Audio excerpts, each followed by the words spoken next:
Welcome to The Metal Block. Guest interviews, top 10s, top 20s, album reviews, and more. Now here is your host, Eric.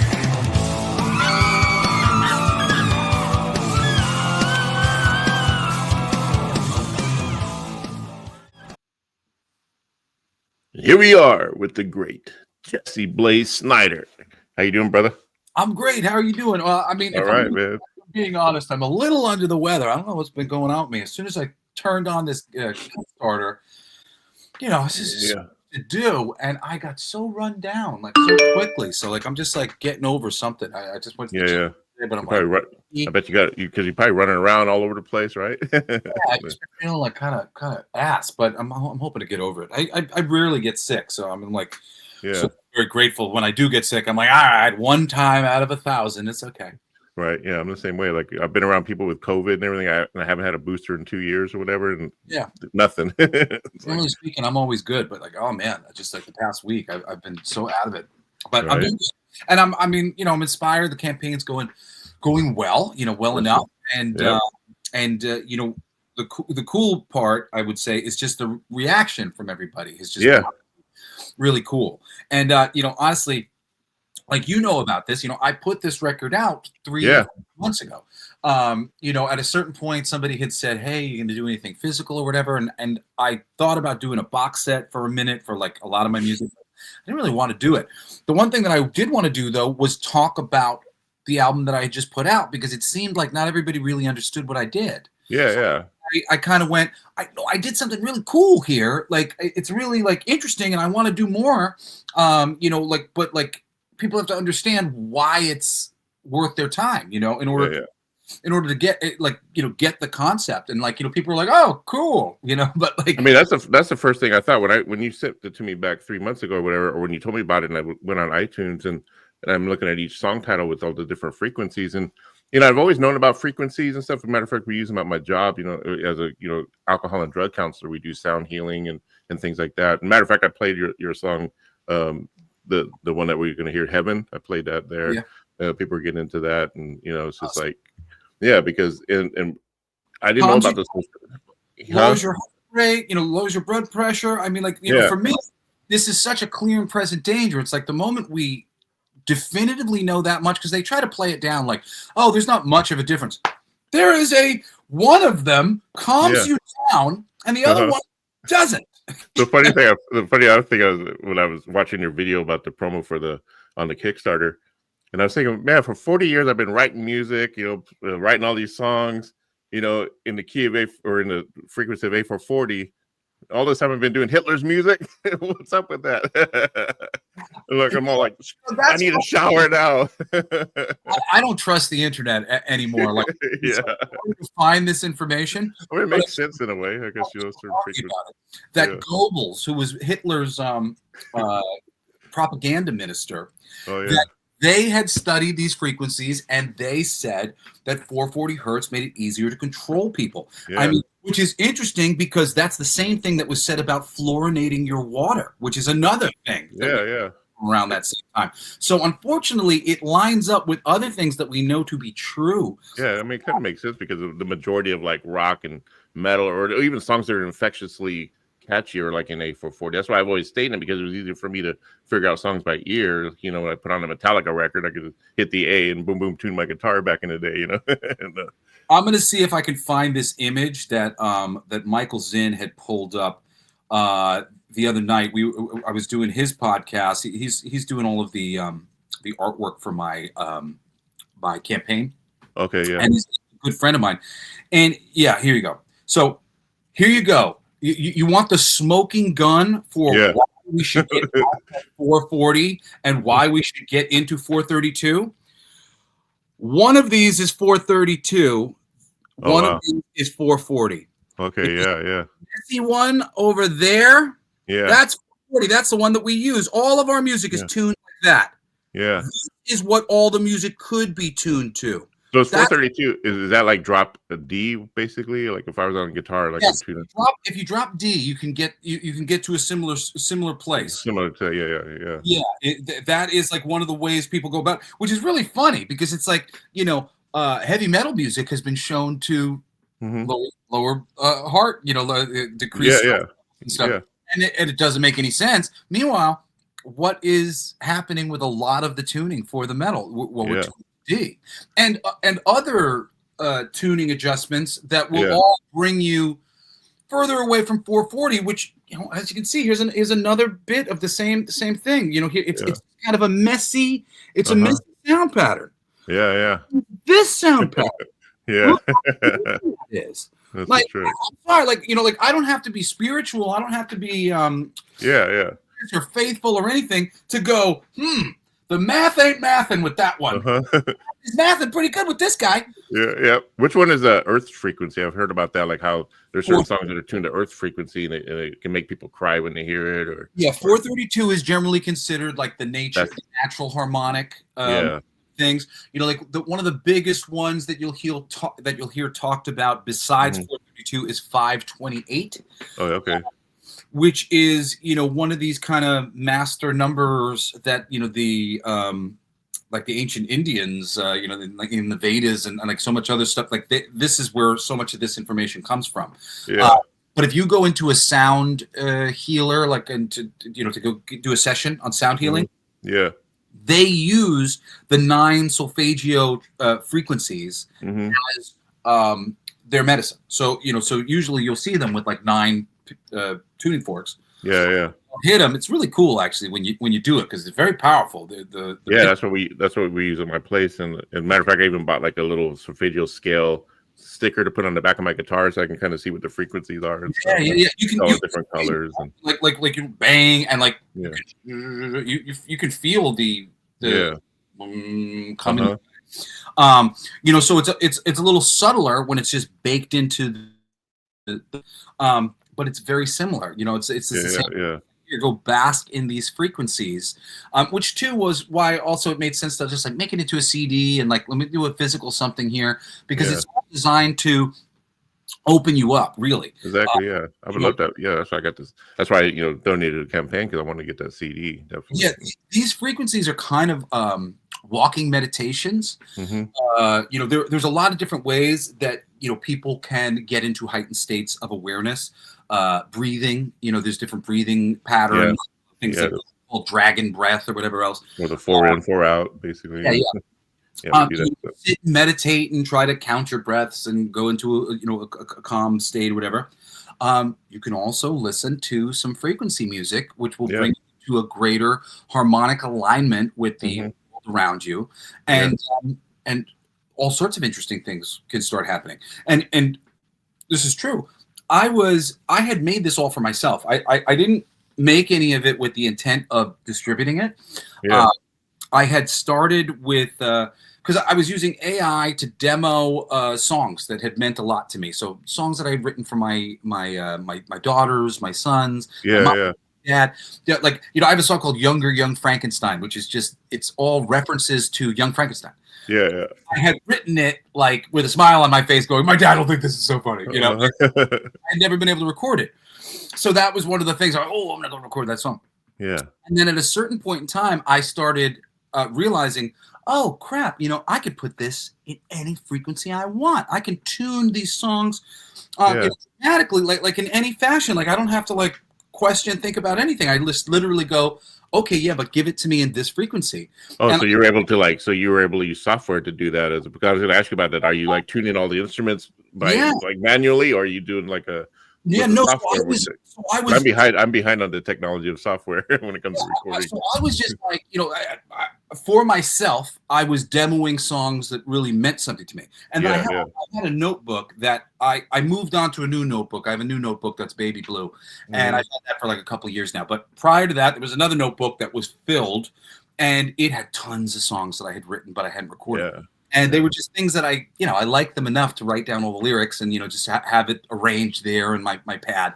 And so I just started going through that book and recording all these songs for myself and putting them in different healing frequencies.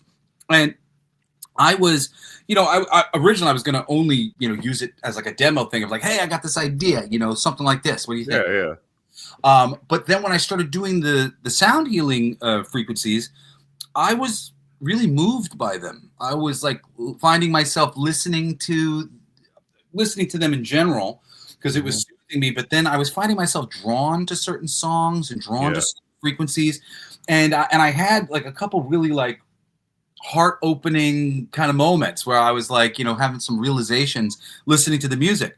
And that was around when I said, maybe I should put this somewhere, because like if it's working on me, and I know, no doubt. Yeah, there's no doubt. Yeah. And, like I did this very calculated, like for myself, and I'm like, you know, I feel like this would just be a lovely backdoor to help people just connect with themselves, you know, because it's really the 432 frequency. It's just helping you to get into a more natural harmonic tone, into that balance, right?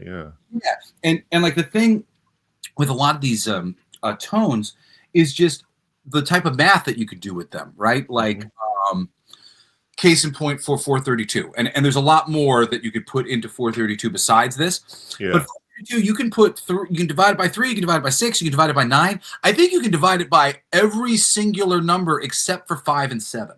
Okay. 1, 2, 3, 4, 6, 8, 9, all could go into this one number. You know, like that sort of interchangeability, you know, like just like how many times can we fold this? You know, that is a kind of simple premise when it comes to a lot of like the interesting mathematics about things, because things will just be sort of like a chorus of a certain number just multiplied times.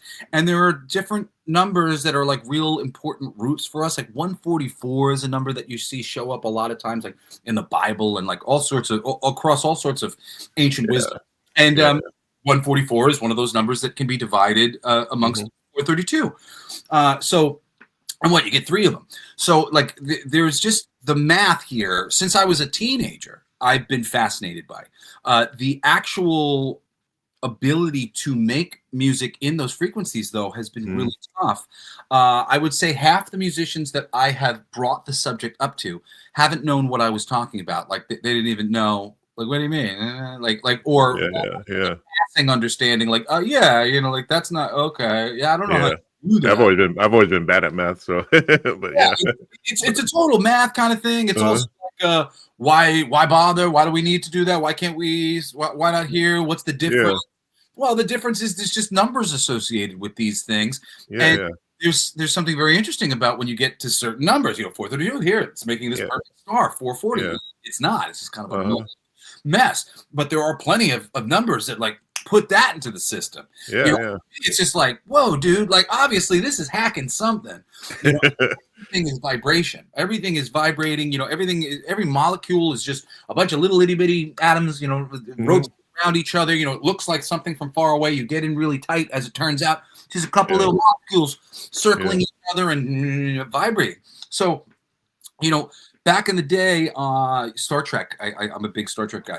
And you see Beverly Crusher or you know, what's his name, Bones from the old series. You know, they take their little noisy machine, their little medical device, be like, and I remember as a kid, and again, I find this mind blowing because I was such, not just an atheist, a skeptic, a major skeptic. But as a major skeptic, I was like, this is math. This is vibe. Everything's shaking. Everything. Yeah, there's something to it, right? There's something to this. This makes sense to me. You know, like I'm not going to throw that away. That to me sounds like some real high level thinking going on. And honestly, most high level thinking is sort of like there's a barrier with like religion and like sort of like the things that it takes to get people to a certain place. In the realm of math, there is some magic that is on display that is very much inherent just to counting. You know, it's nature. You know, it's like different ways. We could look at everything a lot of different ways, but ultimately, when you're counting, it's a tally. You know, you're tallying so that you can fold the thing in half. How many times we fold it in half? You know, get an approximate like number, and then we can have like a simple shorthand understanding of what this thing is or where this thing falls.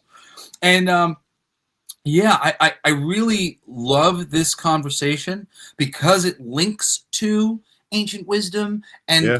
kind of magic, but at the same time, it's just so firmly rooted in something any atheist. Well, and it makes you look at music differently or listen to music differently because we're so used to hearing, okay, we like what that sounds like because of the melodies, a hook to it, or the beat has a nice beat to it, but then we think about the actual science behind it, the science, and the spirituality behind it. That's what makes it fascinating. No, It's where science and spirituality come together in a sense. Well, and not only does it like come together, but like it's a harmony. It's a harmony. Yeah. It's harmonic. Like the whole basis in music in the first place, and the part of it that makes you feel so great. Like the first time you listen to a good Beach Boys song, Yeah. What's that? Harmonies. Harmonies. Those are people singing similar but not quite the same notes, and they're blending together to offer something even greater than just the note by itself. If you're a choir boy like me, I love like the Hallelujah chorus. If you ever did there's so many different arrangements of it, but there are just some great ones with this these counter melodies. So you got the girls singing one part and the boys singing the one thing, and the boys are like, hallelujah, hallelujah, hallelujah, hallelujah. And these are harmonies and counter melodies. That's math. That's mathematics. That's going, let's split the 1, 2, 3, 4, the 1, 2. Let's split it every 2. And sometimes I'm gonna split. It's just all math. It's like we're gonna fold it here, fold it there. Like writing a song is kind of making a really intricate piece of origami. You're like, no. And then when we get to that part, it's gonna spike. We're gonna fold that straight up to a right. Then we're gonna rearrange that like that. So just to sit there and go, there might be something appropriate and important with the numbers that are associated with the way we're tuning it as well. Like, of course there is. Do you think it started with voice? Because you think about the dawn of man, because we're talking about just tones, and then man with his voice found a way to manipulate it where it sounds like, like a melody, where it's like a bird can just chirp, and is there a melody there? Is there something? But the bird doesn't realize that it's chirping some kind of form of a melody, or even an animal that makes a certain sound with his voice. It's kind of, I always think about that, like where the tone started getting manipulated to where it sounds like a song or a melody of some sort, because they're just basically just tones. It's always been the voice, and there's a real depth to voice, and I mean, like there's some next level stuff going on in this record. If you want, if you understand the concepts, you can appreciate things that I did very intentionally because I understand the concepts, and I was like, let's handle this like this. It's a brilliant move what you did. I mean, but so each solfeggio frequency, let's say 9 of them. Plus there's the 432, which is like the nature harmonic, right? Each one of them has its own something. Granted, I haven't been like expounding on these things because I don't want to sit there and make claims. It's going to heal this. It's going to heal that. But in the ancient wisdom, there's a ton of different things. They'll say this heals trauma. They'll say some of these ones heal your DNA. That can heal your heart chakra. A lot of them are chakra based. Your chakras end up breaking down into 7 sections. Your root chakra, which is generally associated with red. That's how safe do you feel? Like, how are your foundations? If you're having injuries or hamstring, like that's usually something about you feeling a little uncomfortable about your foundations. Moving up, your orange chakras in your sacral chakra system, which is all sexual stuff. Each one of these systems is controlling a certain set of glands. So you talk about what the ancient Tibetans believed. Each system was controlling these important glands, represented by different color, moving up different energy systems. Your heart is like what's important to you. Your throat is your communication, but what's important to you. Your sixth sense is psychicism, the ability to just be sort of open to your environment. And then your 7th chakra, your crown chakra, where lightning may strike, where inspiration is going to come from. And of course, I skipped over your solar plexus, which is yellow, which is just fear, strength, things like that. So very, very, very simply, it breaks your consciousness down to. And if you think about that too, I mean, like just think of, say we were making a being and he only had 1 chakra. What's like the first thing you would need? Maybe some sort of foundation, feeling like, here, I like this. I'm going to be here. I'm foundational, right? And then the second, of like, ooh, sexual center, which is really just, I'm looking to propagate. I want to stay here. I want to do more. Yeah, more. I want to make more and stay here. Yeah. Third chakra, like, ooh, am I afraid? Should I run away from that? Is that going to kill me? Or no, I feel good about that. I feel strength. I got to go. I need to eat. I'm like, very foundational. Like, your foundations, your sexual interest, your desire to devour things, to pull things in, and then this strength. And then where is it up to next? Now your heart. Now we're following our heart. Like, who are you as a being? What do you want? We're talking about a higher level of consciousness. Yeah. And then I can communicate. So beings can't communicate so well. Okay, like we have these complex vocalizations.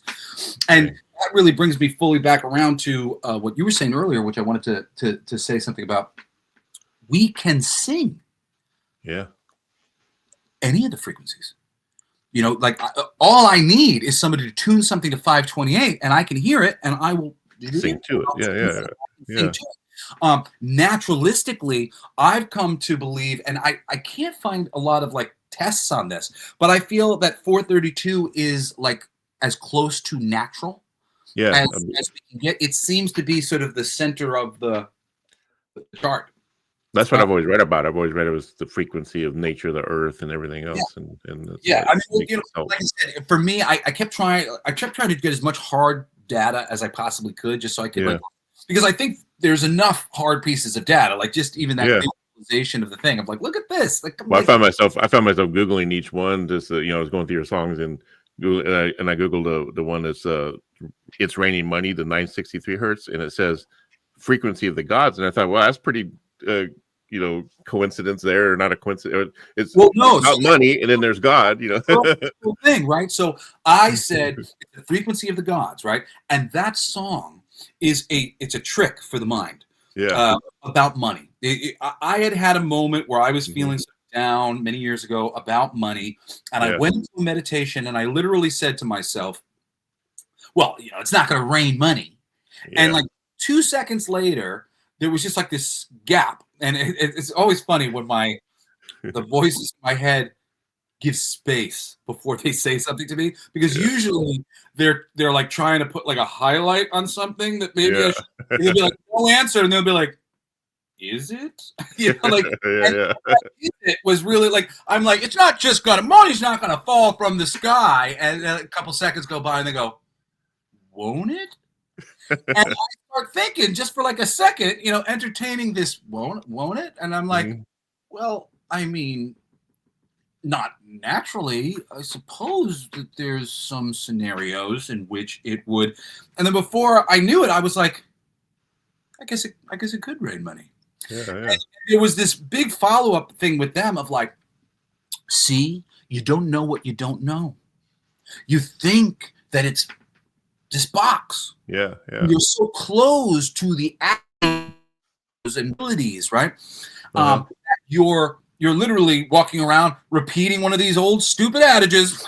It's not just gonna rain money. And now here I am telling you, well, think about it. Could it? Like, and you've got an idea. You have an idea how that could happen. Look at that. Yesterday, you thought it was just simply impossible. Now you're like, well, I mean, I suppose. But that I suppose is the door opening. It's very true. Door possibilities that are opening.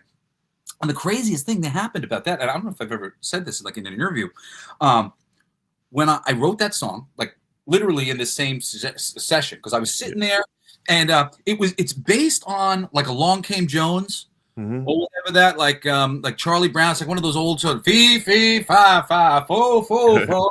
I smoke in the auditorium,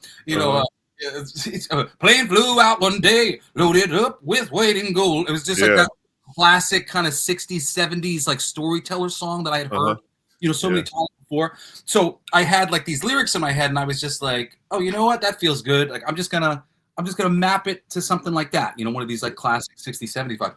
And I finished the song, and it became like a little obsession of mine. This, It's Raining Money. I was always going around singing it. And within 3 weeks of me changing my mind, something happened to me where I got money, a lot of money, from a place that I never would have suspected in a million years coming from.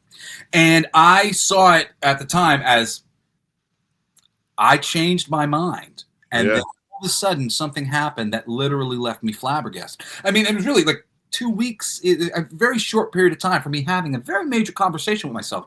Yeah. And what it was I do a show called Food Paradise that's on Travel Channel. Oh, okay, cool. We had done, I think we had done 3 seasons of the show, and each time it was 13 episodes per season. Yeah. Now, we had done either a 3rd or a 4th season that I was almost fired. There was a new executive at Discovery, and she had a bug up her ass about reinventing the show, Okay. even though the show was very successful for them. And she wanted a female host. So people who loved me, me and O'Malley Productions, who make Food Paradise, we're really good friends. We make a great show together. We appreciate that we make a great show together, and we appreciate each other for our contributions. Yeah, don't break up that formula, you know. Yeah, exactly. And our show is highly rated. I mean, it's not a hosted show. You know, like there are shows that do better than ours that are hosted. Okay. The show's hosted by my voice. You know, and that's like the whole clever thing. The way we cut the show is like I'm the host, but I'm not really the host. I'm more just narrating. But like you're not like actually on the show, but your voice is. But it's way more interactive the way we make it. Yeah. So like we'll get write-ups in Entertainment Weekly, all this stuff. So because of all that, my lovely producer Sean, he went to this lady and said, Jesse's a host. He could host the show. We've been doing the show with him since the beginning, and we really believe that the magic of the show that we've made has been the combination of Jesse's abilities and us leaning into where he's so strong. And we've, and our strengths is, editing the stuff and putting it together, but it's something special because of this partnership that we have. And the lady came back and said, nah,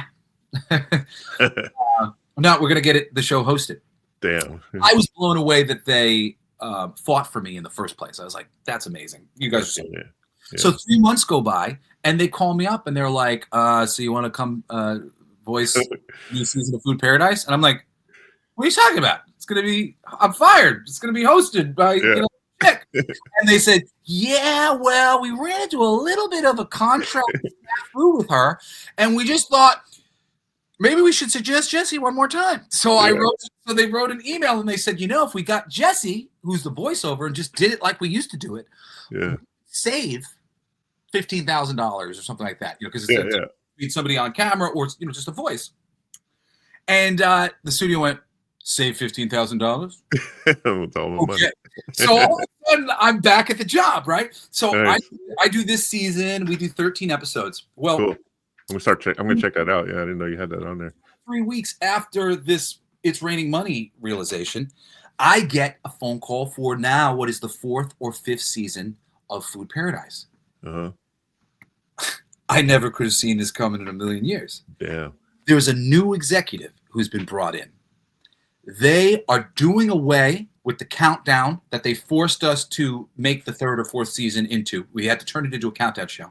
Yeah. They want us to go back to doing it exactly the way we were doing it before. They loved the show as it was produced prior to the other executive meddling in the show. And they'd like to order 62 episodes of the show. Dang. I didn't know that was possible. That's a lot. That's like, what, 2 extra seasons or 3? Every time I got in a season, it was 13. Oh, okay. Episodes? 62? Damn. Four? I was like I started going, that's raining money.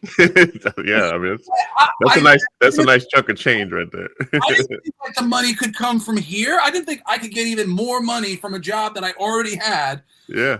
Like that was impossible. And literally 2 weeks it happened afterwards. And I remember going to my ex-wife. I'm like, can you believe this? Yeah. 2 weeks ago, I was like, the amount of places money could come from so small. There's money, right. And now I changed my mind. And 2 weeks later, we got this expansive order of this show that I beyond my wildest dreams. Which kind of ties into The Secret, like how they talk about, you see it and you visualize it, and the universe will give it to you, But sometimes it's not about the visualizing the thing. It's just about erasing the erasers that you've got in mind that are like, nah, well, that can't happen. Yeah. That can't happen. That can't happen. Yeah. So when I was putting that song together, like that was one of the first ones that I recorded, again, for myself. Everything that I made on this record I did for myself. Like there's songs that I would consider selfish on this record that I, generally speaking, I never really release selfish songs. But there's a song called Rock the Cradle, which is about my experience on Rock the Cradle. And it is a bit more specific than I usually get in my rap, to be sort of big in a really universal way where I feel like I'm expressing myself, but I also feel like I'm not like backing anyone into a corner where they'd be like, I can't relate to that, you know? So it's like the most amount of impact emotionally. And I did that song, that frequency, it heals trauma. That's heals trauma. And I was like, oh my God, in the trauma healing frequency, I'm like, I literally wrote this to heal the trauma of being on the show. I'm like, now I'm going to record it in that frequency. And then It's Raining Money was the frequency of the gods. And to me, it was representative of this empowerment, you know, this way to look at things in a new way, to see the possibility. And I was just like, that's the gods. That's the frequency. So I tried to match the lyrics and the overall meaning of the song, as well as the resonance. Resonance.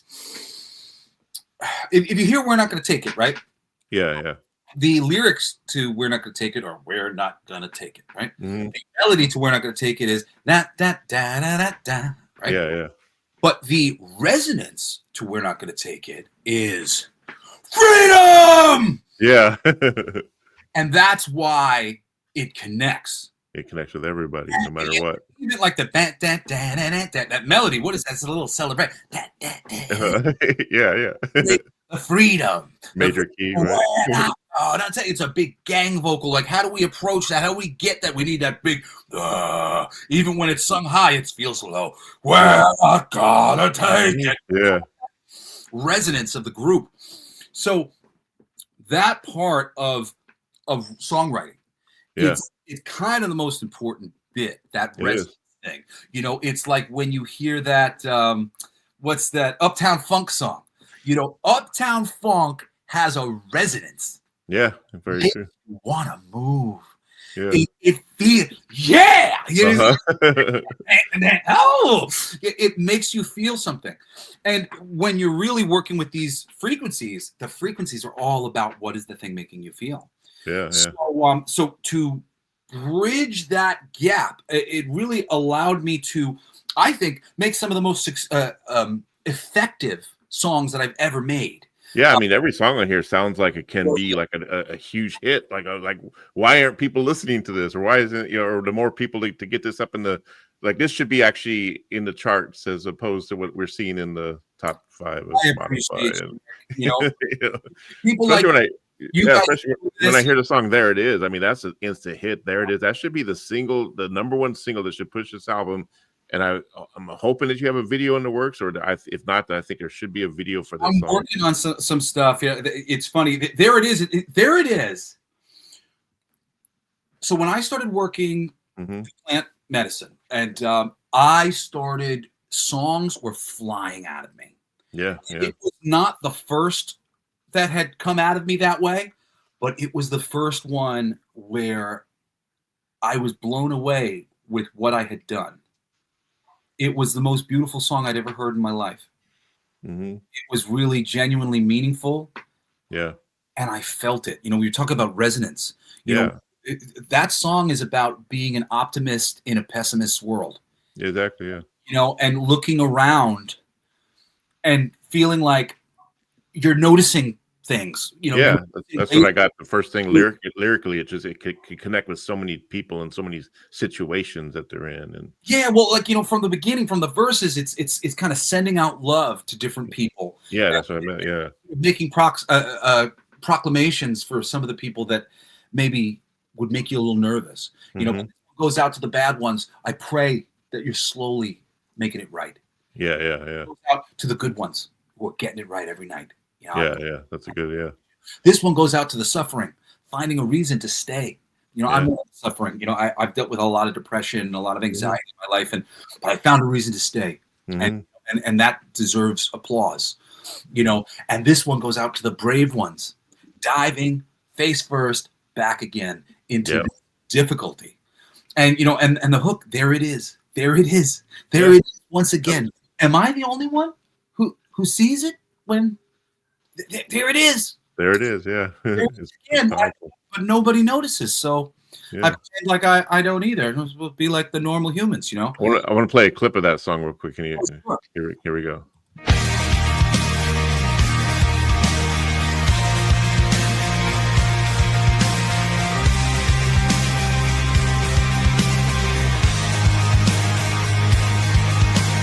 This one goes out to the bad ones.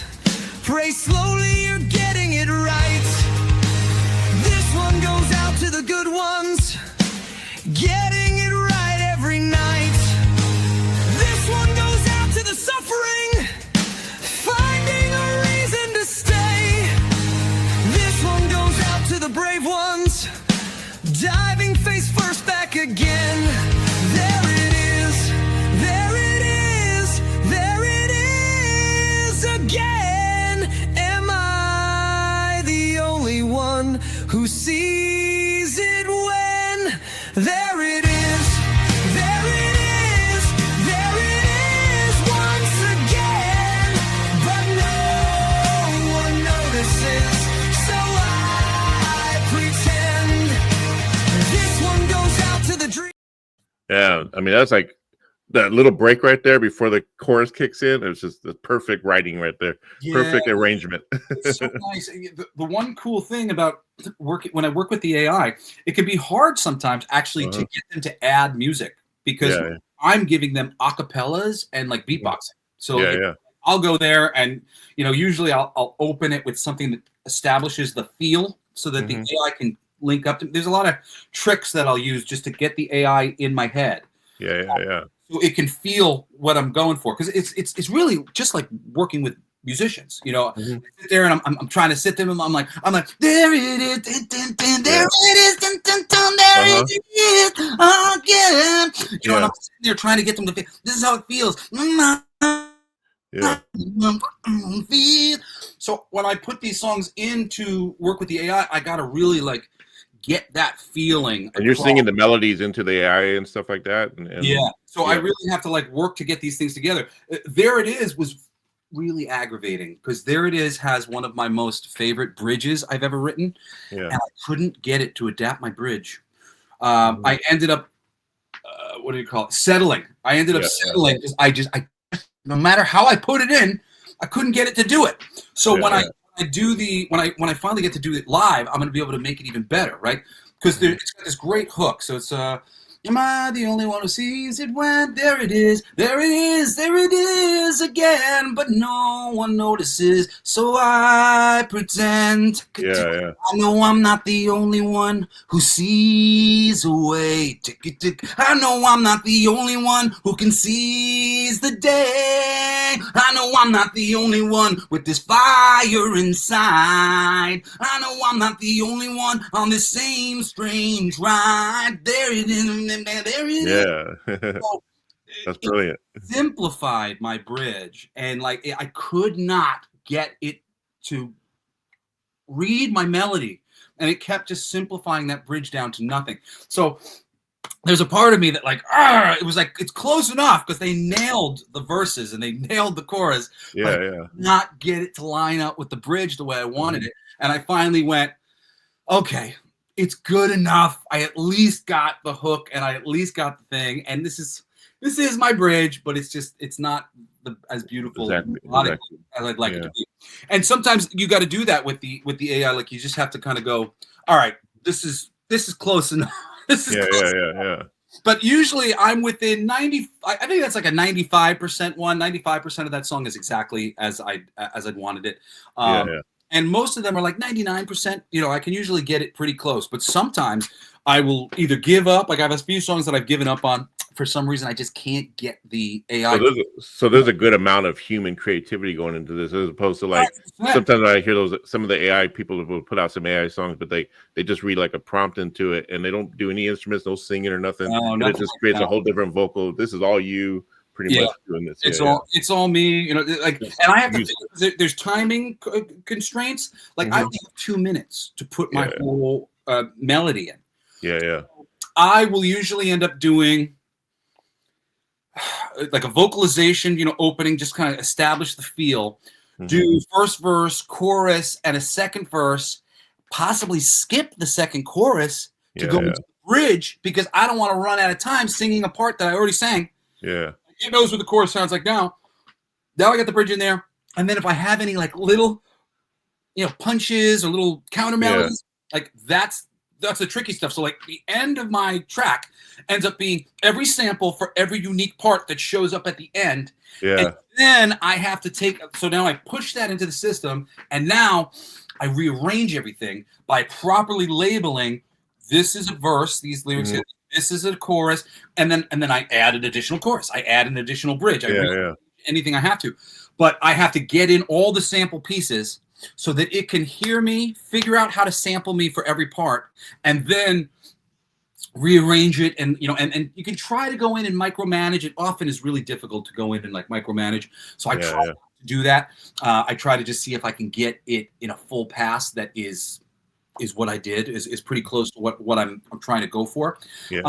But it's not an exact science, and you know, it is very satisfying, you know, for me, just like to be able to make all these songs for my kids and stuff. So, you know, again, it like none of this ever was really like a professional thing that I was doing. It was something I was doing. You said they started out as demos, and then when you recorded the demos, were you recording them just straight like with guitars and everything like that, and then you decided to say, okay, I'm going to put these melodies into the AI and no, I was demoing them, you know, like to give them to people I loved, you know. So I have a song called Logan Lane that I've been singing for ages to my daughter. You know, it's like if I had to put a name to the vision in my brain, it'd be Logan Lane.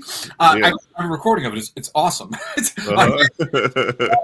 And she literally came back a couple days later. She's like, my friend won't stop playing the Logan Lane song you made. Nice. He loves it. I'm like, it's good, isn't it? It's fucking good. So I just made all these things for friends. Like, I just like, oh, I made the thing for you. Here, go. You know, remember I wrote you that song? There you go. Check it out. So that was really where it all started. And then things like It's Raining Money. This is like a little mantra for me. You know, I was writing a lot of little mantra songs that were just like, Heaven 24/7 is one of my favorite songs I'd ever written. Melodically, baby, you're a smarty if you know that life's a party. Living in heaven all 24/7. This is the place, better learn to love the taste. Death ain't a party, it's a party gone to waste. That line, and then even the hold the phone, something's coming. Did you hear that? Maybe better get running.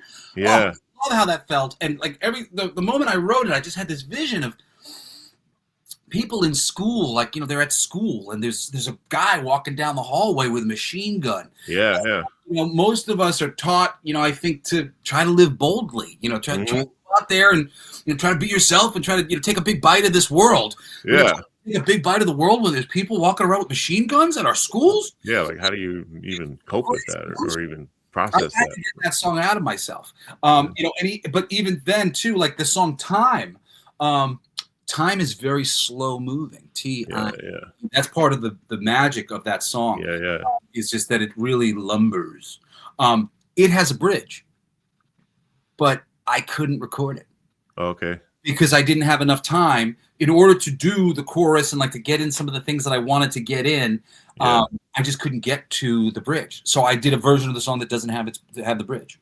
Which, I mean, it works perfectly fine, but there is one additional part that I wrote for that song that maybe, you know, when I do it live, it'll be a little bit easier to pick and choose certain things, you know, because I can get them to nail my intent, where I'm coming from, what I'm looking to do, but little details sometimes, like, oh no, I wanted to end it like this, like sometimes that stuff can be a little bit difficult, but it's really it's a fun process, and I encourage people who are, you know, who's songwriters, and you know, it costs money to get a whole bunch of people to go into the studio for you and record something. I certainly just like, you shouldn't have to pay a couple grand in order to hear a song that you wrote that you come to life. Well, that was always my offense about it. I was thinking that like everything, because I'm not familiar with like the true software of AI. I just always was under the impression that people were just feeding prompts into a computer and then it's just creating a voice for you and the guitars for you. But it's not the person actually doing it. But it does do that as well. But the fact that you're saying that you're actually putting your voice into it, your lyrics and everything, and it's just arranging it for you and producing it for you, right? And yeah, it's called a cover. So like I put as much of the information into the system as I possibly can, and then I have them cover me. So because they're covering me, most of my tracks tend to be very melody, lyric driven. Yeah. Lots of open space, which I love because it's just that's what I wrote. Like I don't really give a shit about the music, except in the idea that it sells the lyrics and the melody and the resonance. Like so, I'm looking for the thing to sell it. Honestly, at this stage of the game, for me as a musician, I know that there's 1,000 different ways that we could record or approach any one of these songs. Yeah. So just kind of boiling it down to, something that just feels right and is getting to the heart of the thing. It can actually be a lot harder with musicians, especially drummers sometimes for some reason. They overcomplicate things that should be simple. And you're like, I don't get what you're doing here. Like that doesn't support this. What? Getting people to like Phil Rudd it up, the drummer from AC/DC, to properly find the pocket and just like do what is most supportive, that can be a bitch. So they overplay or they want to show off their chops and they forget that there's a song there. And you'll literally be sitting there and like you'll be in like a little bit of an argument or a little bit of like at an impasse where you're going, but it doesn't need that. What are you doing? Like you're responsible for making people feel this. Like if you put all that in there, they're not going to feel this. They're going to feel the other thing. Like there's a part in there's a song on there called "All I Need," and I had a bug up my ass about this one part. So tired of being tired, fed up by what I've been fed, brokenhearted, uninspired, done going where I've been led. I love that part so much. And I put it into this song just because I wanted to put it somewhere. I was like, and I just kind of built this song around it. The rest of the song makes that part, which is the strongest part in the song, weaker. Wow. Took over the framing of the thing. Like the "So Tired of Being Tired" is like a ancient kind of soul hook. But next to the melodies that I put with it, which are a lot more sort of kind of commercial pop, kind of country, get your jacket, grab my keys, but that "So Tired of Being Tired," but that one's a lot more nuanced and has a little bit something special about it. But simply by putting it in this song surrounded by these other things, it changes the way you hear it. So like that was a sacrifice I was willing to make because I liked the part and I thought it did fit together with these things and it was nice. But at the same time, every single time you're writing a song with a band, you might end up making that sacrifice if your guitar player doesn't want to simplify what he's doing during the melody because it's on a new life.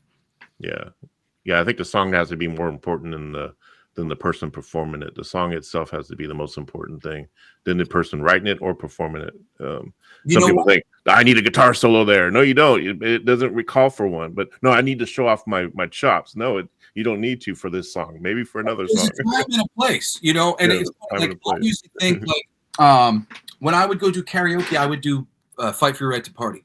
And I remember my girlfriend wanted me to play that live, and at the time years ago, I was like, I'm not gonna play "Fight for Your Right to Party" live. And I had just come off the stage playing with Jack Russell's Great White, and my whole intention that night was I wanted everybody to have a good time. My goal was the people were going to come up to us after the show and say, I had such a good time. Not how great I was. I didn't want to hear that I was great. I didn't want to hear the band was great. I wanted to hear that they had a good time. Good time. So that's all that matters. I totally succeeded on this. And I'm like driving home. I actually ended up calling the band to form my side project, Dilf USA. And I'm like, hey, let's do something here. I had such a good time is what everybody wants. And I'm like, Yeah. and I really believe that we can do that every single time that we get on stage. And when I go and do these cover songs, I spend so much time trying to intellectually link up with the resonance, the real meaning, the real delivery behind the words and the lyrics. And when people will hear me do the songs, it's not like I'm doing like a perfect impression or interpretation of their hero. Yeah. I am doing a me version, Yeah. but the me version feels authentic because that's my number one concern, that it feels right, that the energy underneath it is communicated. And people come up to me and go, oh my God, it's one of the best versions of that song I've ever seen or whatever. And I know it really doesn't have anything to do with like me sitting there trying to make this perfect performance. It's me consciously going, how does this make me feel? And how do I get myself into the same space so that I can make the audience feel that? Exactly. Yeah. I come up, they're gonna go, this feels authentic, and this is like, it's why too, like, because I'll do Rage Against the Machine and stuff, and like I'm not rapping all the time, but I can fucking authentically rap whenever I need to. Yeah. And it's really just about finding that tone and finding that vibe and getting to that space. Yeah. You gotta love what you do for yourself, and then it's gonna resonate to the people who listen to it and hear it. Yeah, or you gotta find that love. You gotta find it. Yeah. A song that you don't really love. And like, I had done a song very famous, maybe one of the best performances I had at the Ultimate Jam night. It was a song called Alcohol and Ass. It's the guys not Damage Plan, the guys who were from Pantera. They had a weird side project. Oh yeah. I can't remember the name of it, but I remember I'd never heard this song before. Hell Yeah, I think they're called. Hell Yeah. Oh yeah, Hell Yeah, that's right. Yeah. I'd never heard this song before. But there's something kind of charming about it. But like, I literally was just sort of like, alcohol and ass. Like I don't even drink very much. Like yeah. There, but I just kept listening to it, and I just kind of I decided that the heart of it was just that it was fun. It was just kind of silly, we were having a good time. Or alcohol and ass. It was really like spending way more time talking about getting wasted than anybody. Yeah. And so that became like my resonant like angle, as I was like just trying to like get it feeling the way it was feeling, and also just playing with, just stretching out the alcohol, and like just stretching things in like one way. It's one of my best performances at Ultimate Jam night ever, and literally better than the original version. Not just because the Hell Yeah lead vocalist guy, he's okay, but he's not really mind blowing. I could do some more interesting things with my voice than he can. And I just wasn't afraid to be that much more playful with it. And it was a playful song. Alcohol and Ass, it's playful, it's silly. Yeah. So, really always finding the leverage point for any of these things is really the point for me. And you can do great stuff. It honestly always behooves you to love whatever you're doing. If you're in a cover band and you got to do a cover song, like, don't just think like, oh man, this is below me. And on some level, I get it. I'm a songwriter. I don't like doing cover songs.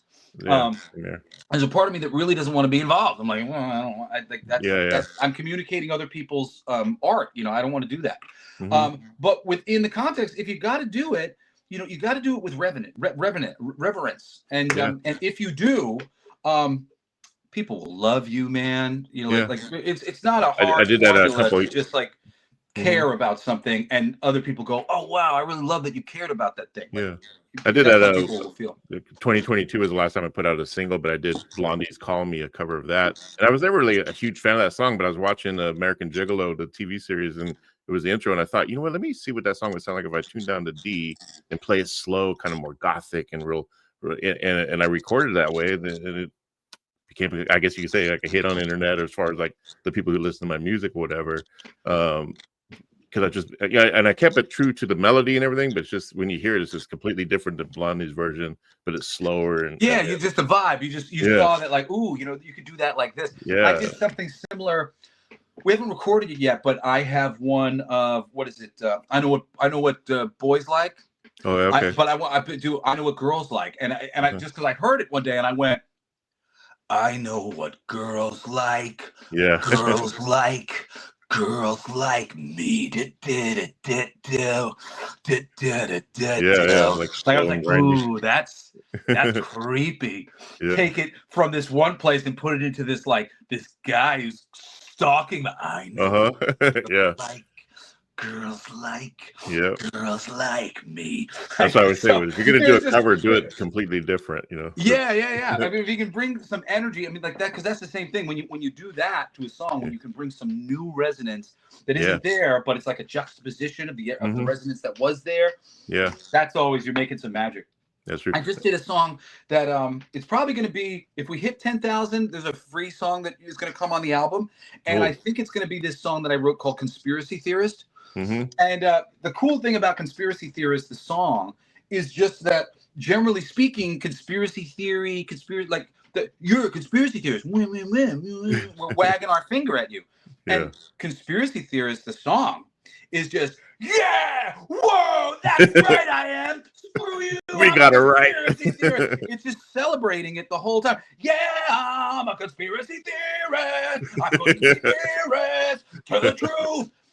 Something like that takes a term or a way of feeling that is normally thought of one way, and then through the lens of the material, you go, like, whoa, that's the ultimate magic, you know, when you can really take something and transmute it verbally, you know, just like it starts out over here and you're like, holy shit, like he completely flipped my brain around, and now I'm seeing it from this side, and I'm like, oh, I'm just as excited.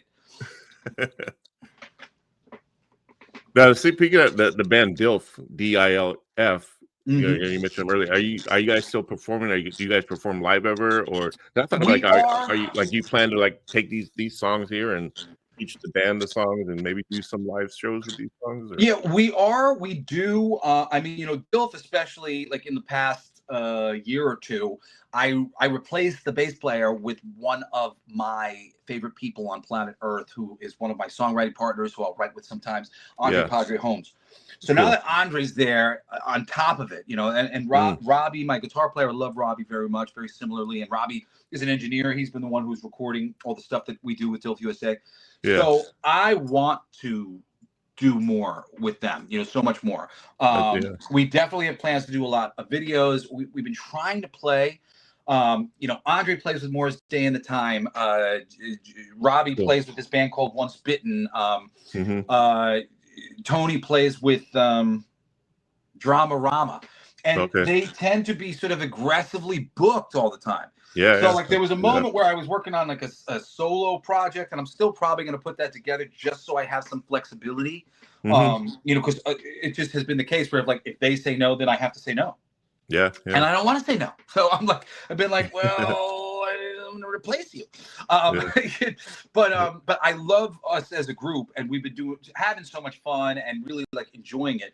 I think in the future, we're going to end up doing a lot of gigs as Jesse Blaze and DILF USA. Because I've had some gigs that were offered to me, and I went, you know, DILFs, will you do it with me, kind of thing. And they've been down. So, you know, I think as I put together all of these records, I'm going to angle, you know, because this is just the first one, or for the radio transmissions. Eventually, I'm going to do one frequency for every album. So I'm going to do 9 albums more. Oh, okay, yeah. One for each of the albums. And then I'm going to do another sample size in 111, 222, 333, 444, 555, which are less known in like the healing circles, but more like, you know, sort of numbers of notes for people and sort of they all have their own resonance as well. So then I'm going to do a series of those as well. You know, by the end of this, it's going to be like 20 records that you'll have to choose from of like, oh, cool, this whole one is like, you know, getting over trauma. This whole one is for like your love and heart.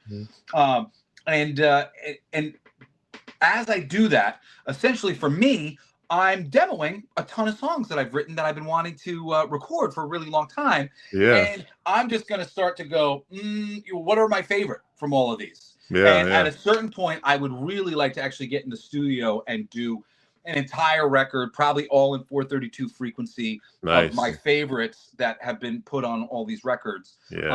And if I do that, I'll probably do it with DILF USA. Granted, I might do it with some of these other guys who I've been talking about doing like a Jesse Blaze band with, but I am going to do that eventually. I mean, you got 2 musicians to do it. So, I mean, definitely get on that. That'd be cool. Yeah, well, it's interesting too because like, I used to have a process when it came to Baptized by Fire and Blaze. Um, we would write something, and then all of us would leave with a little recording of the thing that we wrote. Yeah. And then by the time we came back, a few weeks later or whatever, we would all have ideas about the thing, and then we would like complete it. But Yeah, we yeah. would complete it from a place of I've been singing this for a couple weeks, and this is what I'm thinking. I've been playing this for a couple weeks, and this is what I'm thinking. And it was really great. Baptized by Fire, for those of you who've never gotten into that band, they're fucking incredible. My guitar player, Danny Wacker, he was a bluegrass guy. I mean, he plays metal, but like it was a punk metal band. It was a real merge of things. It was, for me, it was a send up to Motorhead's RAMONES Ramones. Really fast, hard-hitting metal punk, together. And my guitar player was so good. My drummer was so damn good. And we would just build these things by sitting on them. And in the past, 20 years of me writing songs, oftentimes the entire song is getting done in a 2-hour period, essentially. And then I'm leaving them with the vocals. And I wrote that song at the beginning of the session, or, parts of it, or maybe came in with me, but most of it was kind of put together that day. And then that one choice I made for the arrangement and the performance style or whatever, that's the choice forever. And there's a real classic example of this, of just how much better some of my songs are after I've just had a moment to be able to play with it. You can find a live performance of me playing with Jack Russell's Great White. And at the end of the night, I do my song Promised Land. Oh, cool. Listen to Promised Land and then listen to the single. The single's great. It's nice and it's crisp. But there is something incredible about the live version of Promised Land. I started playing the song at a certain period of time, and I just kind of felt my way into it, and it just became so much more of just a really impressive kind of soul song. That I didn't have time with it when I was recording it. When we did it, I recorded it, and then it was done within 5 hours.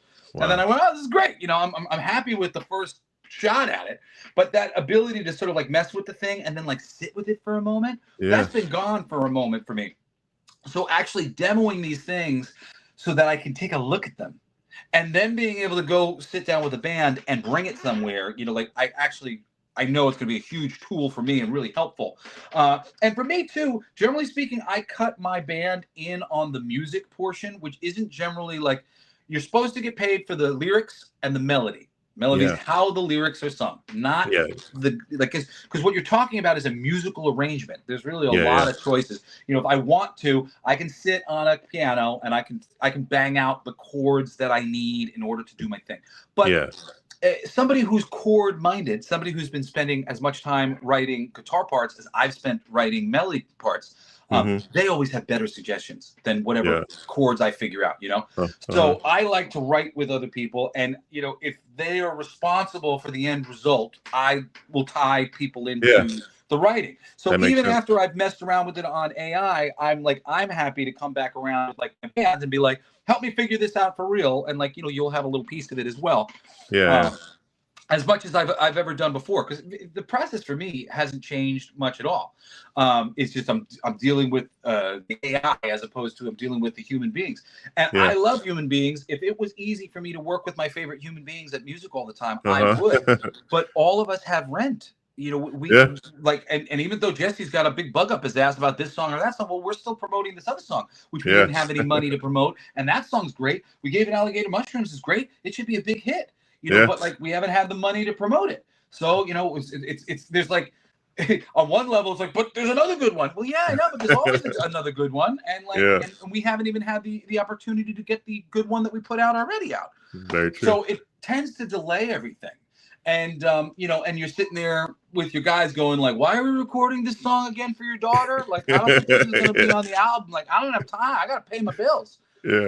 So just the fact that I could go and do songs that yesterday I would have considered superfluous, and I would have said oh, it's probably never going to get recorded because I don't really see a pathway where it makes perfect sense for me to record this classic 80s ditty called Logan Lane that I wrote about my daughter. It's I got to choose a classic 80s band, and then I'm hey, classic 80s band, I got this song. Then it makes sense. But meanwhile, the song I wrote for my son Cassidy, which I'm about to do right now, it's a reggae song.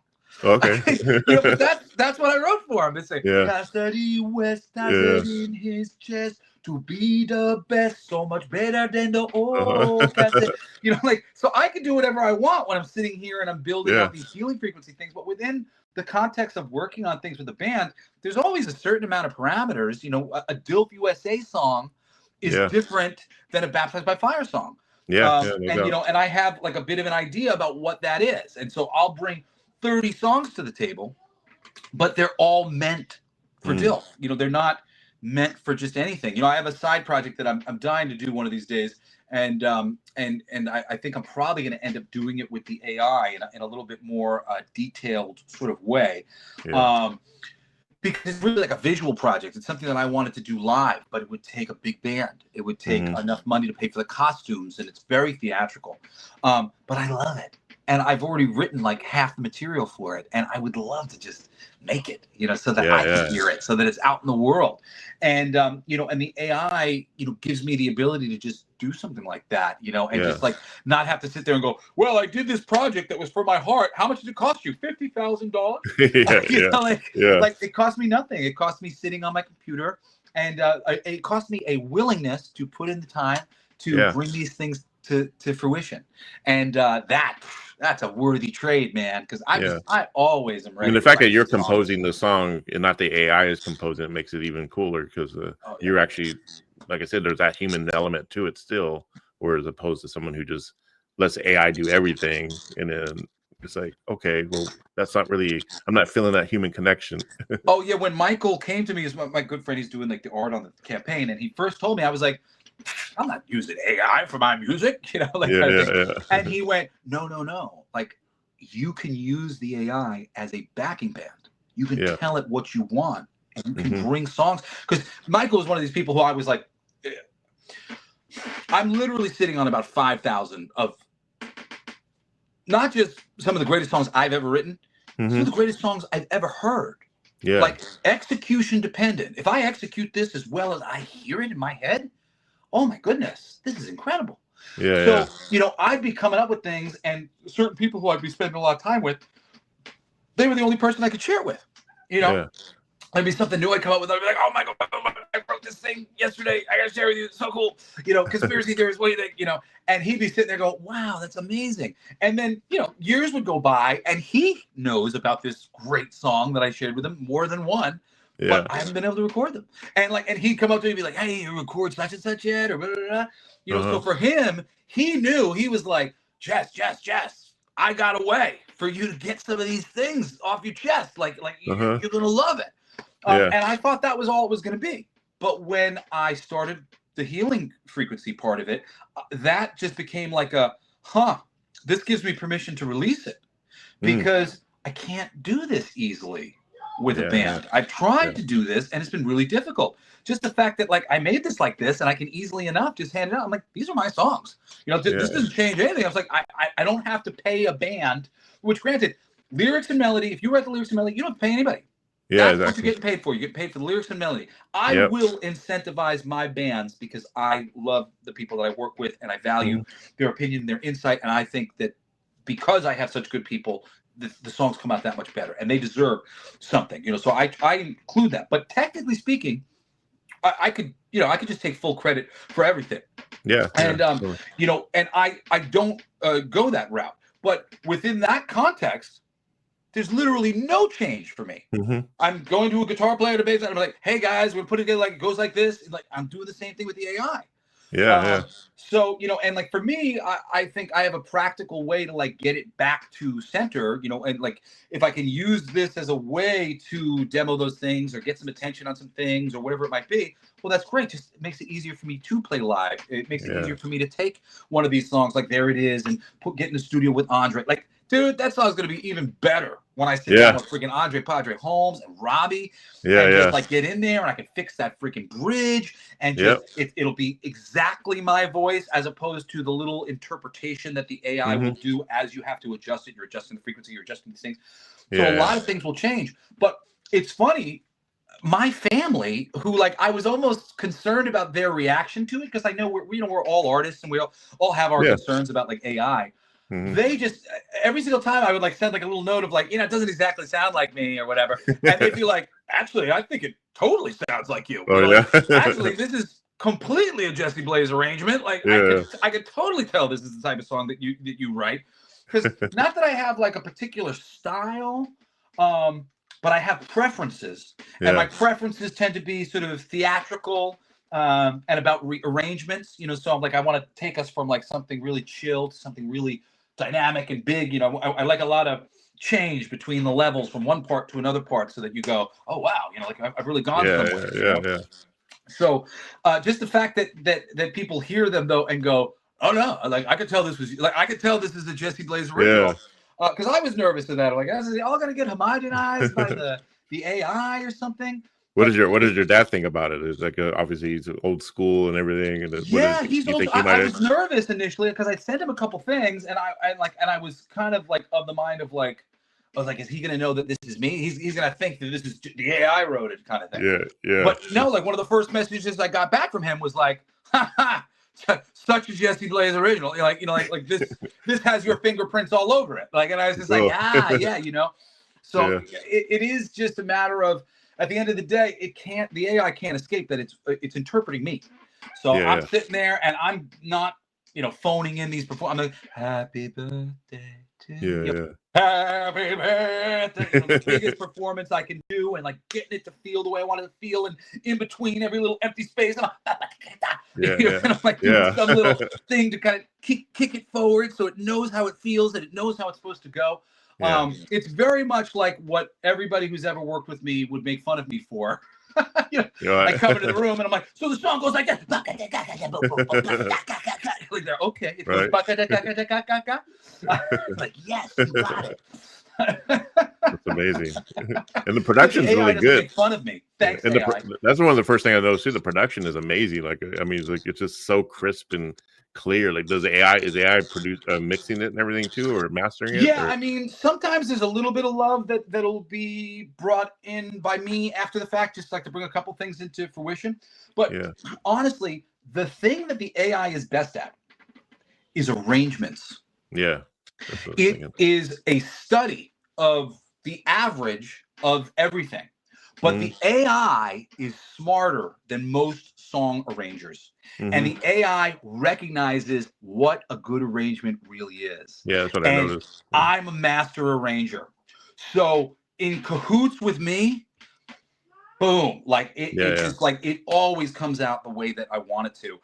On the arrangement side of things, because I arrange very strategically, and it is very smart about arrangements, why certain things will work, and every little cue that I'll give it to the arrangement, and then we're gonna put it there, and then and the AI will go, oh, I see why you want to go there. That's gonna allow us to get a real big lift, but instead we're gonna pull a little bit out here, and then we'll put a little here, and like, so that's really that's what I noticed. I noticed you know exactly where to put those little breaks before the big chorus or the hook comes in. And they're strategically put in that place. It sounds like like perfectly, it's very hard. That's like the most harmonic thing, because I'm doing all the arrangement ahead of time, but because of all the thought that went into the arrangement there, I just like, it's like a good dance partner. You're like, that's what I tell people. That's what I tell people. You understood what I was going for, man. You got it. All good. Yeah, I tell people arrangement can either make or break a song. How you arrange that song. Absolutely. You can have the best melodies in the world, the best lyrics, but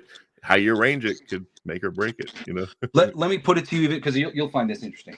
I'm trying to think. I'm trying to get like a little sample, but say we had some sample melody and it was like right?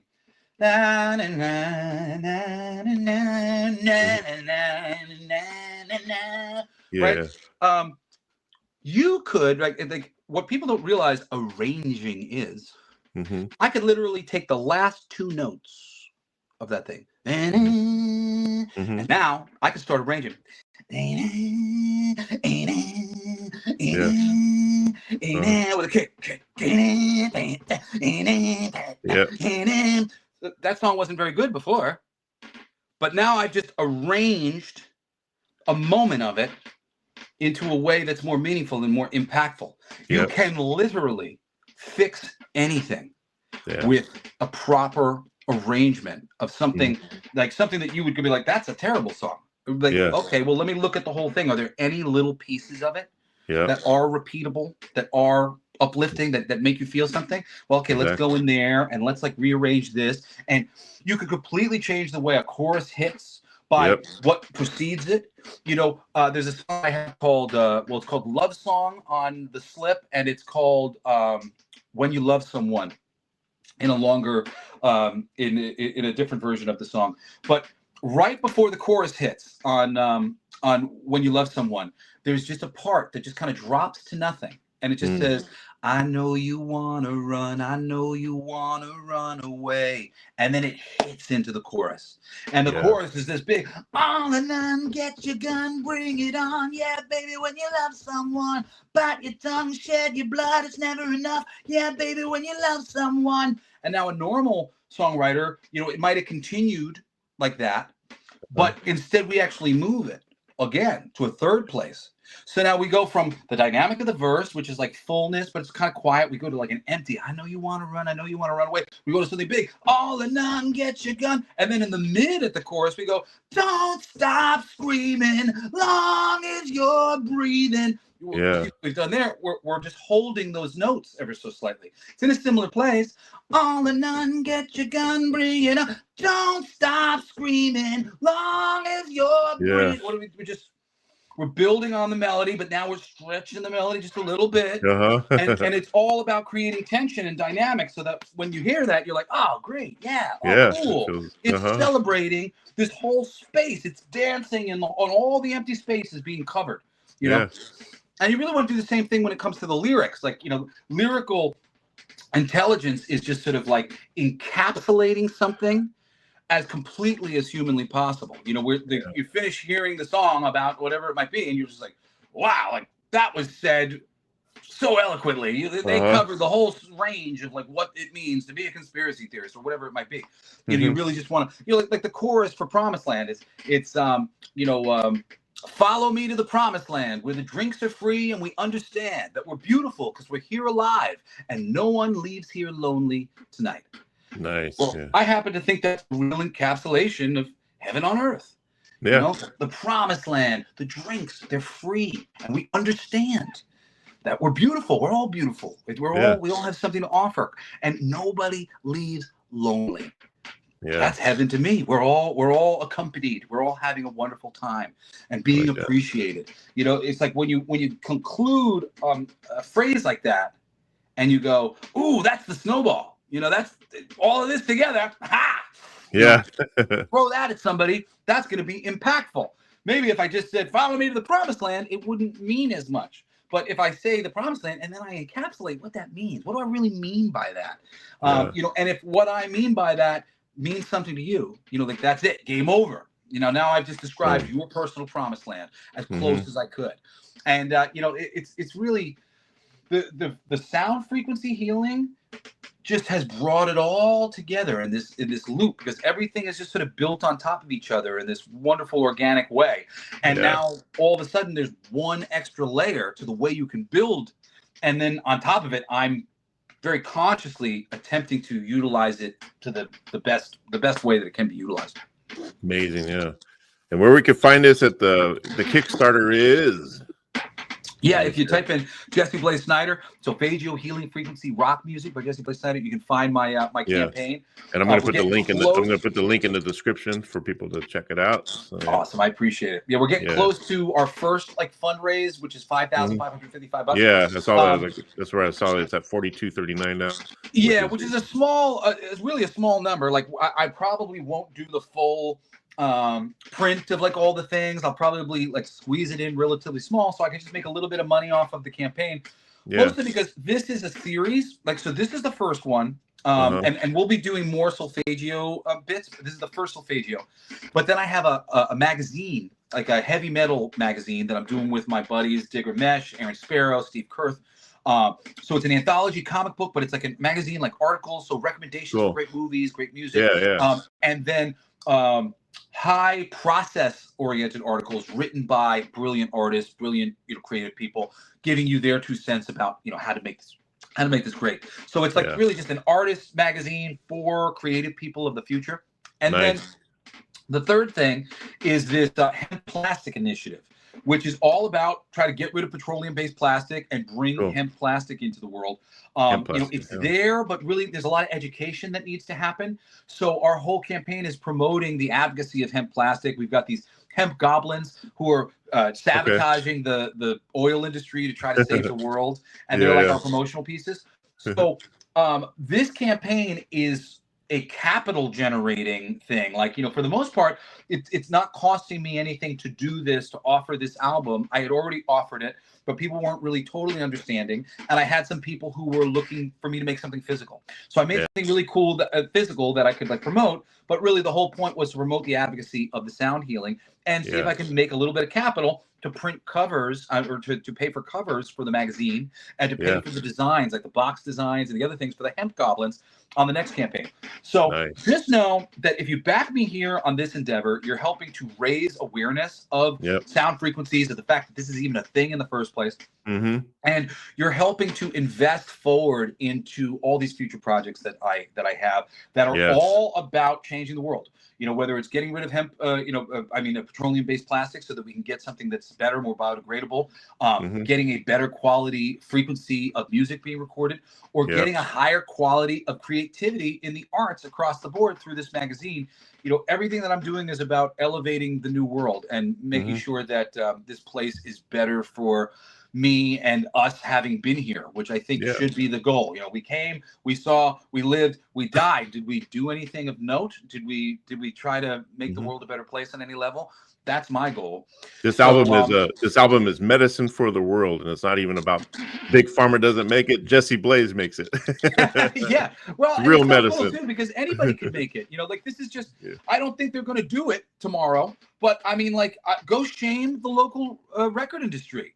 I think they'll do it eventually. I think if this succeeds, this succeeds and other people start trying to do the same thing, like I think it could become a thing. And I would like to see it become a thing. So for me, I'm just kind of like baiting the industry, do it like this. Like there's a lot of new age shops like nationwide. I think this album should be in every one of those, you know, like in the new age shops that, you know, when people, there's always a CD section or whatever. Yeah, you know? I got to figure out how to get in there. But that's the whole idea. Because when I would listen to these things, it was always and that's what I say. Weird chanting and shit. So you're incorporating rock, pop. You know, I hear a little bit of country pop in there and some of the there's a little bit of everything. It's very mainstream. Which is really cool. You know, it's soul. Very mainstream. Yeah. It's soul music as far as I'm concerned. You know, like at the heart of it, it's soul. Soul can sometimes be a little country. Soul can sometimes be a bit pop. Soul can sometimes be a bit rock. But kind of soul is the thing that like circles all that stuff. So, you know, it's some rock and soul. And I feel like generally, it definitely moves you. Yeah. And I think that stuff generally everybody likes, you know. But when it comes to genres and like what kind of music, like fuck that, man. Like really good music, anybody can get into good music. You know, if you hear something you're like, oh, that's really good. I always say, I always say, listen to the song, you know, whatever you think it is, and that's what it is. But I'm not interested in labels and genres. And exactly. If you think it's a metal song, then it's a metal song. If you feel it's a pop song, it's a pop song. It's how it moves you, you know. Yeah, but I don't like the idea that like if you played this to your grandfather, that he'd be like, oh my god, this is produced in such a way that my ears literally can't like what is that? That shouldn't be the case. Like. Good music should be universal to anybody who listens. They should go, I like the math. I like how this math's here. This sounds nice to my ear. You know, so I just don't believe that matters so much. And I think this new generation is going to start to prove that genre matters very little, that they like dynamic and diversity amongst like the music that artists are producing.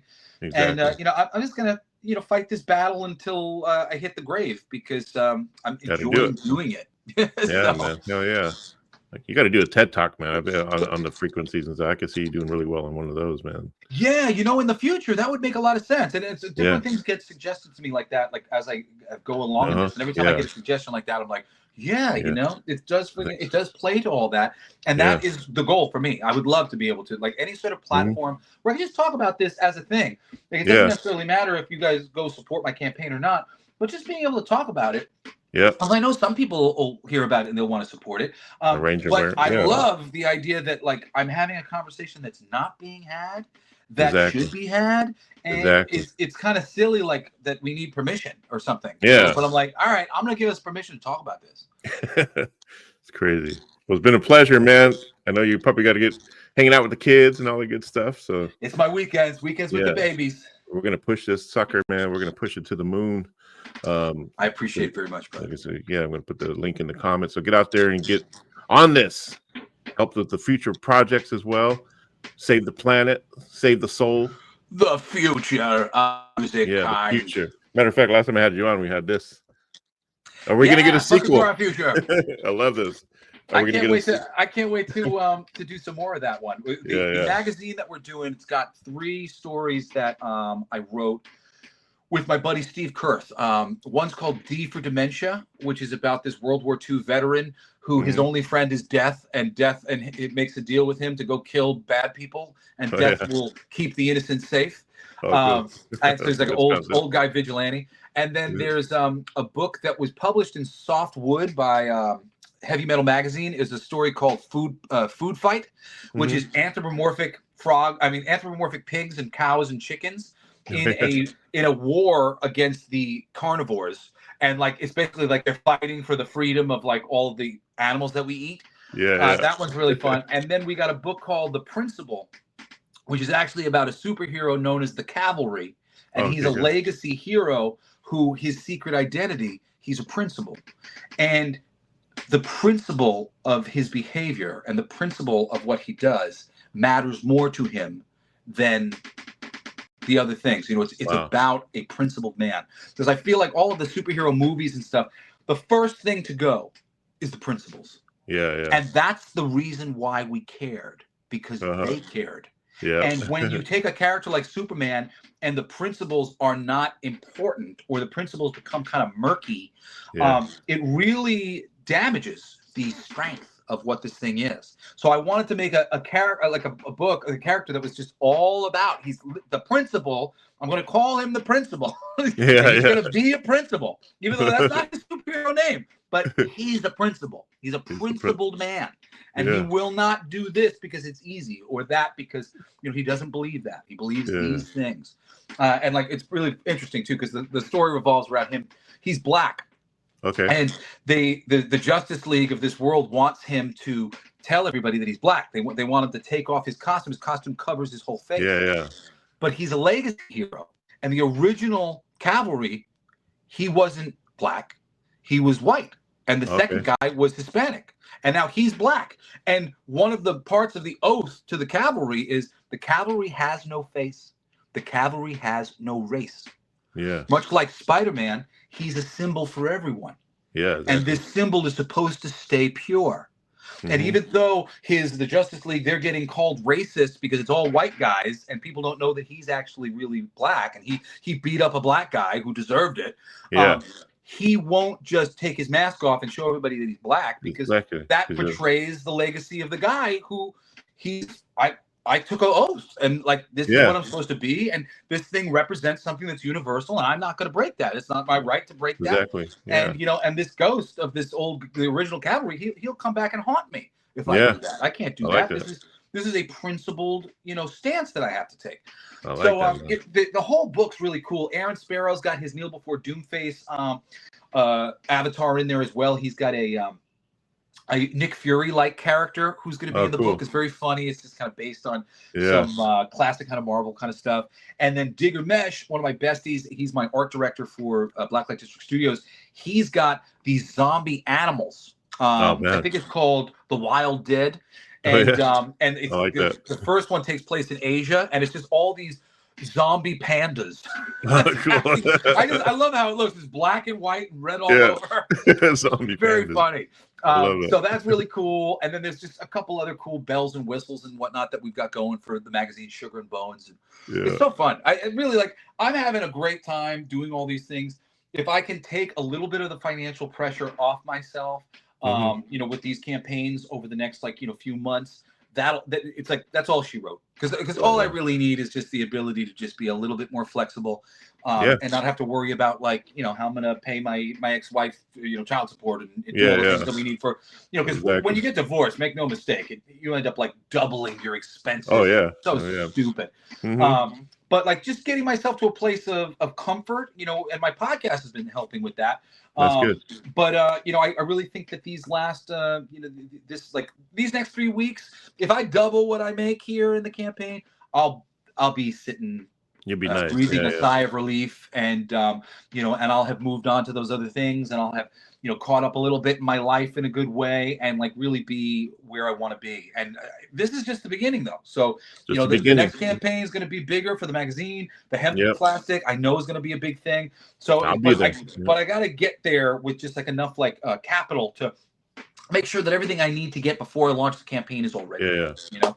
So I don't know if you've ever done any of these Kickstarters like that, but it's just a lot of. I did back 2014. Me and some friends put out a comic book, but we would only, because everyone had their lives, we couldn't do like one a month, so we did like one a year. But we raised like $3,000 on one of them, and you know, not just you can do it really easily. I recommend everybody out there. You got something got to bug up your ass about something like man, it's never been. That's what I tell people. And even if you don't meet your goal, you're promoting that product where like you know, it's good publicity no matter what happens. You know. Yeah, you're talking exactly about like why I picked the solfeggio transmission, because I could have done something that I didn't do AI with or whatever, but it just so happened that was the one that I wanted to talk about the most. And you know, the concept, I was like, you know, it's not so much that I'm promoting the campaign, but I really want this concept in the Zeitgeist. And if I simply go out and promote the campaign, I'll be promoting the concept the whole time. So awesome, like just 2 and 2 together, works great. And now you know, you're building something. Yep. All right, my man. It's been a pleasure, and you know you're welcome back anytime. I definitely want you back on for the next project as well. Yeah, well, the magazine's coming. Hopefully I'll be very steady next like bunch of every 3 months. It'll basically be something new, because I finished one project and then I'm like, shit, I need a little more time. You know, like, and then at a certain point I'm like, all right, ready to go, and then I'll launch the thing. But now I want to be in this situation where like there's always one going. Always pumping stuff out, right? Yeah. Yeah. That's good. All right, my man. Well, anyway, love you, brother. Thank you so much for having me on. I love you too. I appreciate it. Hell yeah. Take care. Horns up. Peace out.